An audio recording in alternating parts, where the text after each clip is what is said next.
Zé, pessoal, fui convocado aqui para contar a história da Rica, né? Sempre a gente fala alguns highlights, lembra uma coisa ou outra. Aí o pessoal falou, bom, você podia gravar um vídeo contando a história da Rica e tal. Bom, precisaria de um vídeo de 3 horas de duração, né? Para contar tudo, pelo menos os pontos mais importantes. Mas eu vou fazer um resumo, que eu acho que é legal de compartilhar, né? Na verdade, a empresa ela surgiu em 1992, foi quando eu constituí ela, juridicamente falando, né? A ideia foi, na verdade, comprar um sebo que existia em Curitiba. Existia um sebo lá e o cara queria vender e eu comprei. Era isso. Eu adorava livro usado, vivia frequentando os sebos da cidade, que não eram muitos, hoje tem muito mais, né, sebos lá, mas na época tinha mais um, eu acho. Mas enfim, eu adorava aquele universo, né? Conheci o dono de um deles que queria se desfazer, eu fiz uma proposta, negociamos, comprei o acervo dele. Não comprei a empresa, comprei só o acervo. Que era um acervo pequeno, umas prateleiras caindo aos pedaços, mas, cara, quando você tem quase menos de 19 anos de idade, eu tinha, era tudo que você quer na vida, né? Queria muito ter meu próprio negócio, né? E ainda mais ligado a livros, que era uma coisa que eu gostava. Então, assim, era trabalhar naquilo que eu realmente curtia. Então foi muito gratificante, mas foi um começo bastante difícil. Não tem nada a ver com a configuração que existe da Rica hoje. Então, o sebo lá na década de 90 vendia livros usados, vendia revistas Cláudia, Nova, Veja, Playboy, é isso, as revistas mesmo, isso se comercializava em sebos. Eu tinha vinil, disco de vinil, mas hoje o vinil tem todo aquele charme, né, retrô, então hoje trabalhar com vinil até é negócio legal de novo, mas na época era algo trivial, assim, né? Era o jeito que as pessoas consumiam música, entendeu? Então, se tinha, como tinha os livros, tinha o disco de vinil. Então começou aí. Tinha uma seção de revistas em quadrinho, pequenininha, né? Uma salinha de quadrinhos, e uns gibis lá no depósito.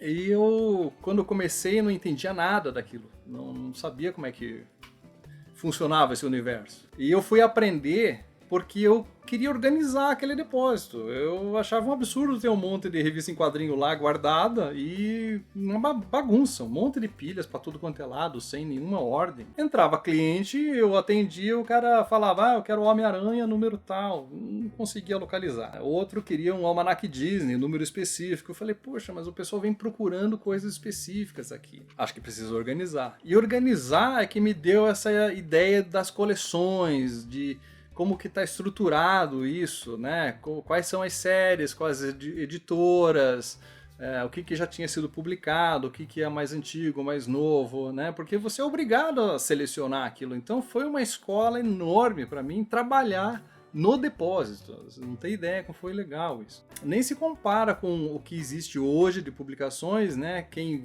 mandava no mercado naquela época era a Editora Abril, né? E a Editora Abril não publicava muitos títulos, mas ela já tinha uma boa história, né? Então tinha um volume razoável.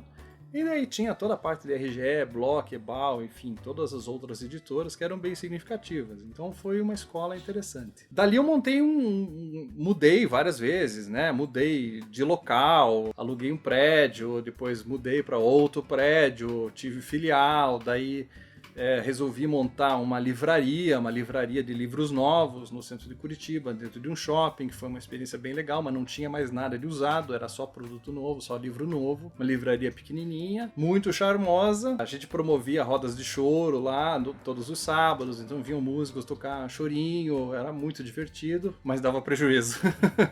Não dava muito lucro, não. E aí, nessa época, eu resolvi fechar tudo lá em Curitiba, vir para São Paulo, montar uma livraria aqui em São Paulo. E aqui em São Paulo, eu comecei na Rua Bahia, tinha uma livraria, montei uma livraria dentro de um mall, um mini shopping que existia ali. Era um lugar gostoso, mas numa rua que não tinha movimento nenhum. E junto com a livraria, que não era sebo, era só livros novos também, eu montei uma revistaria. Essa revistaria também não era sebo, eram revistas importadas, tabacaria, charuto cubano. Era uma revistaria bacana, assim, pra época, né? Isso lá segunda metade dos anos 90, 97, 98, por aí. E lá foi o pior negócio que eu já fiz na minha vida. Então eu costumo contar que a Rica nasceu de uma falência.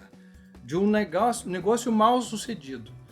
Porque foi nesse momento, nesse mall aí que eu montei quando vim para São Paulo, que eu praticamente perdi tudo. Foi um local que me deu um prejuízo gigante, ele não vendia, custava uma fortuna. E para eu encerrar ele, eu tive que vender absolutamente tudo que eu tinha. E ficar com dívidas ainda. Ficar com grandes dívidas, né? E ir para casa com uma mão na frente e outra atrás, não tinha o que fazer, né?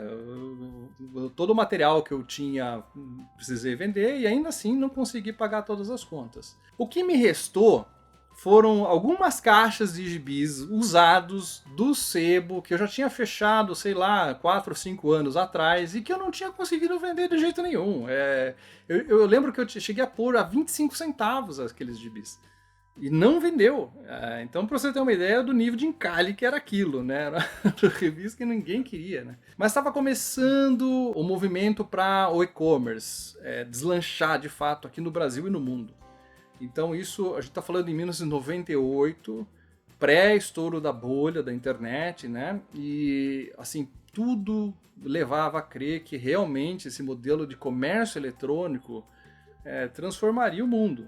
Como de fato transformou, mas alguns percalços ocorreram, né? Eu lia bastante, vi que isso poderia ser uma possibilidade e eu precisava sobreviver. Era simples assim. O que eu faço da vida agora? Então eu resolvi tentar vender esse saldo de revistas em quadrinho que eu tinha em casa pela internet. Eu não entendia nada de internet. Não tinha a menor ideia como é que funcionava isso. Eu mal sabia abrir uma planilha. A internet, para quem não sabe, nessa época, era internet de escada. Então você entrava, conectava na internet via linha telefônica com um modem que fazia um barulhinho irritante e você precisava fazer isso da 00:06, porque custava o pulso de ligação para você fazer a conexão. A da 00:06 era um pulso só. Se você fizesse isso durante o dia, contava um pulso a cada 2,5 minutos, então você gastava uma fortuna para ficar conectado. Então eu varei várias madrugadas, né, para montar o primeiro site. E foi penoso, né? Não existiam plataformas de e-commerce naquela época, eram pouquíssimas, não existiam as grandes redes, as grandes magazines, ninguém deles estava ainda na internet. Não tinham essas grandes empresas hoje e não existia uma rede de fornecedores, de prestadores de serviço que dão suporte hoje a toda a operação de e-commerce, né? Então era um mundo bruto, e mais livre também, né? Vamos dizer a realidade. Embora isso tenha dificuldades de se estruturar um negócio nessa época, por outro lado era comum você fazer spam, por exemplo, né? O código anti-spam, ele é bem depois disso, né? Então, como é que você divulgava, né? Não existia Google aqui ainda, não existia Google AdWords, não tinha Orkut, tá certo?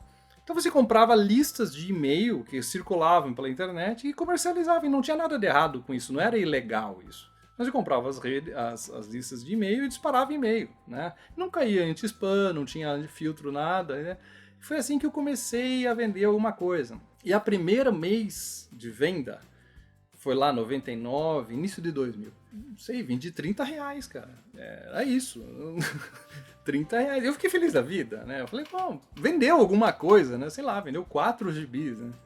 No segundo mês vendeu 100, depois 150 e assim foi, né? Mas era muito difícil, eu não tinha como me credenciar uma operadora de cartão de crédito, a maioria dos cartões de créditos ainda não tinha uma operação grande na internet, eram algumas lojas, alguns serviços que aceitavam. A integração com boleto não existia, então o que eu aceitava era depósito bancário, eu ia lá, conferia se tinha um depósito, né? Eu pedia para a pessoa não arredondar, depositar exatamente no valor, porque era a forma como eu tinha como fazer o match entre o pedido e o pagamento, né? Então era engraçado isso, eu precisava pagar com 2 centavos, né? O pessoal ficava irritado comigo. Ah, mas por que? Você não pode arredondar? Não é que eu não consigo cruzar. Você tem 5 vendas de R$18 que todo mundo arredondou, como é que eu vou saber qual que é a sua, né? Era muito mais difícil tirar uma foto de um comprovante, enviar por e-mail, todas essas facilidades que você faz por WhatsApp hoje, né? Nada disso tinha, né? Então era mais complicado. E ganhar confiança era o maior desafio. Isso sem dúvida, essa era a terra de ninguém, internet mesmo, né? O pessoal acha que hoje terra de ninguém, não é. O que existia lá atrás era muito diferente, né? Não existia quase nenhum controle, e num ambiente desses você fazer negócio é difícil, né?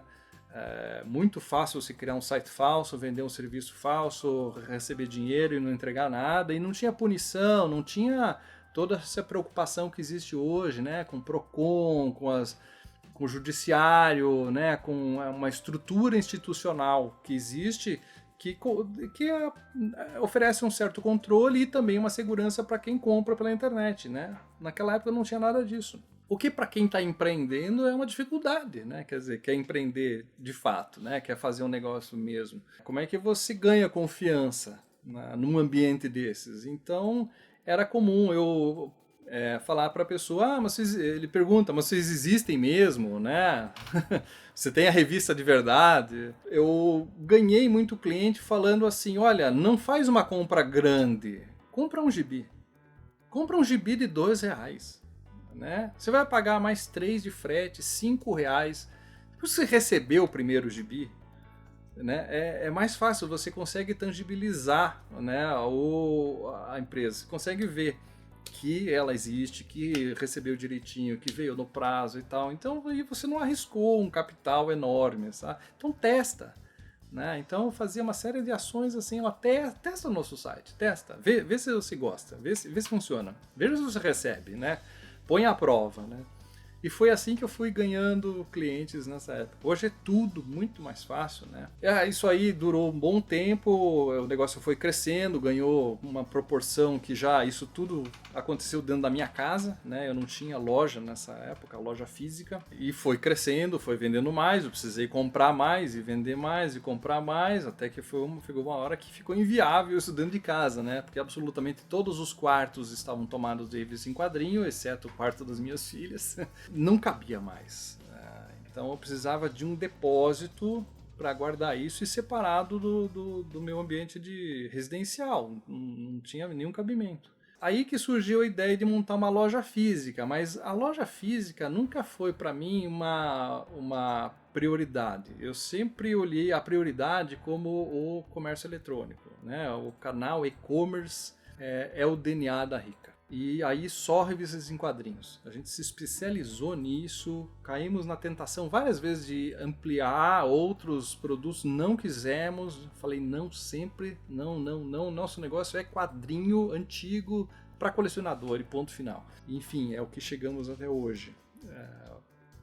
De uma forma muito resumida. A gente está cheio de histórias anedóticas para contar, mas se for falar uma trajetória, né, que a gente percorreu até hoje, passa bem por aí, por esses pontos, por essas transformações, por essas mudanças, né?